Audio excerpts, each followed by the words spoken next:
for this wonderful webinar on future of internationalization. And I think it's very, very relevant in today's times, especially during the pandemic times or post-pandemic times, because internationalization has seen a huge change from what it was maybe 10, 20 years ago to what it is today and what it is going to be in the future. I saw the poll results and I wasn't really very surprised to see that if the participants, and I think you said majority of the participants are from South America and a few of them could be from Europe and few from India, but you hardly see any collaborations between the South-South. You see all the collaborations between South and North, and that is exactly what has been happening. Anyways, coming to India as a country, we're very happy that after 34 years, we had the new national education policy that was declared in July of last year, July of 2020. And I'm very happy that as a proponent of internationalization of higher education here in India, I'm personally very happy that internationalization is one big chapter in the national education policy. In the last national education policy, which was 34 years ago, there was no mention of internationalization, which also means that India is now looking at more and more universities to internationalize.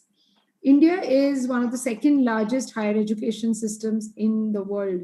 And with over 38 million students and a large number of faculty members, there are 993 universities presently and about 50,000 colleges, which are the undergraduate colleges.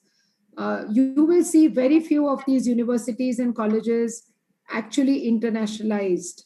And when I say internationalized, it means those that have foreign students, those that concentrate on mobility, those that have internationalization or those that have internationalized their curricula and who practice internationalization. So there are a handful of about 20 universities in a research that was done by the Association of Indian Universities recently, that there are about 20 universities that really are kind of internationalized. Now, the definition of internationalization has also changed. Initially, internationalization was like a byproduct of globalization. And presently, internationalization, as I said, would be a byproduct of this pandemic and the things that we have been forced to do because of the pandemic. So initially, internationalization was more about mobility.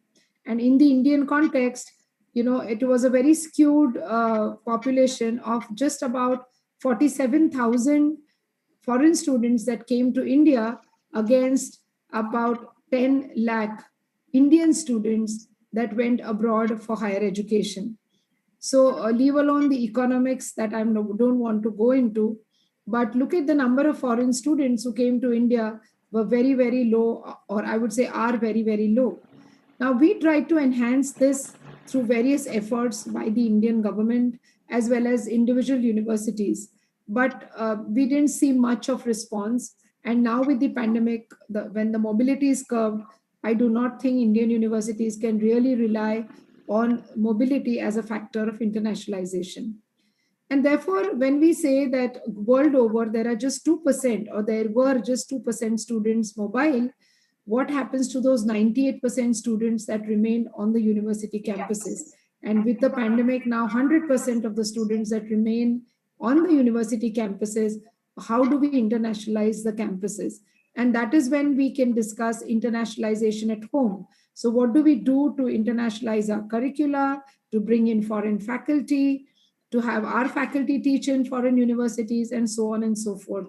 I'm sure Eva will cover this more than me, how to internationalize the curricula. But if you look at it in the context of Indian universities, we see a lot of collaborations that have started happening between Indian and foreign universities, which never ever happened before. And because of this pandemic, because of the use of technology more than what we used before, and a lot of edtech companies like Coursera, edX, trying to handhold Indian universities, we see a lot of foreign faculty teaching in Indian classrooms. And I think that's been a very positive change of internationalization post-pandemic. uh,